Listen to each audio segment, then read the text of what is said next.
He was a man of success. He had risen through the ranks of the Roman army and was an officer over 100 other soldiers, maybe even more. He was a man of respect. He was powerful. He was a leader. But right now, he was in a panic. His ears rang with a name that gave him hope in the midst of his whirlwind of fear, though. That name, Jesus of Nazareth. This Roman centurion heard that Jesus was close by, so he sent messengers to correspond with this great rabbi that he had heard so many things about. When his messengers reached out to Jesus, they shared the centurion's message with him. He is worthy for you to grant this because he loves our nation and has built us a synagogue. Luke 7:4b through 5. What did the centurion want Jesus to do? Well, he wanted him to heal his dying servant. So Jesus begins walking with the messengers of the soldier, and as they approach the house, friends of the centurion come out to him with another message from the military leader.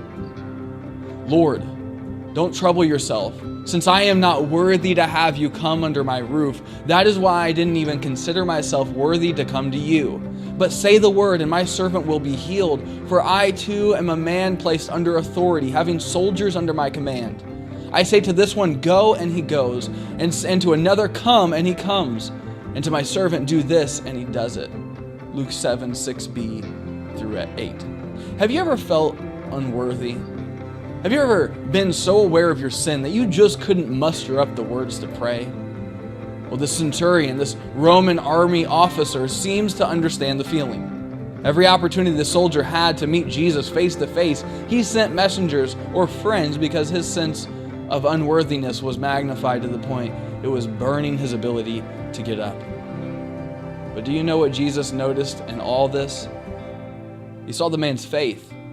He saw the boldness of this man to ask for a miracle and to know that Jesus didn't even have to be present in the same room as his servant to make it happen.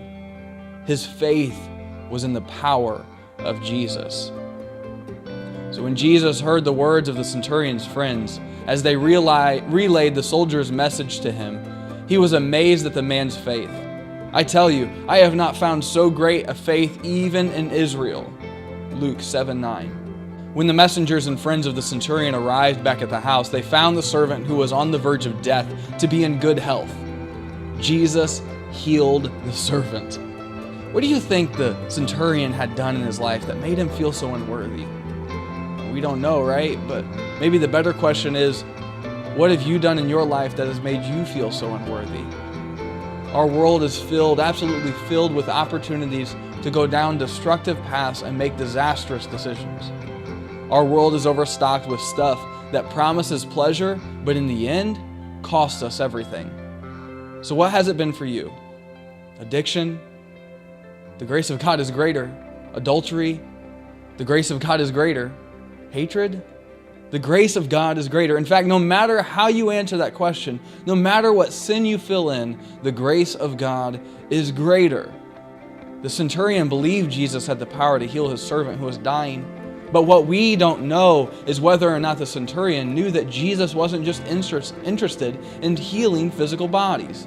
We don't know if that centurion ended up discovering that Jesus' mission was greater and more powerful than the miracle he witnessed happen to someone else in his home.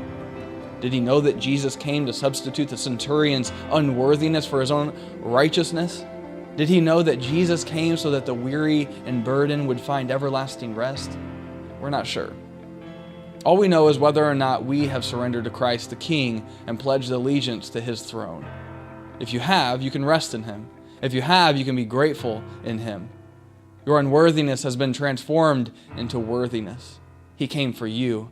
Believe it, not just for your friend, but believe it for yourself.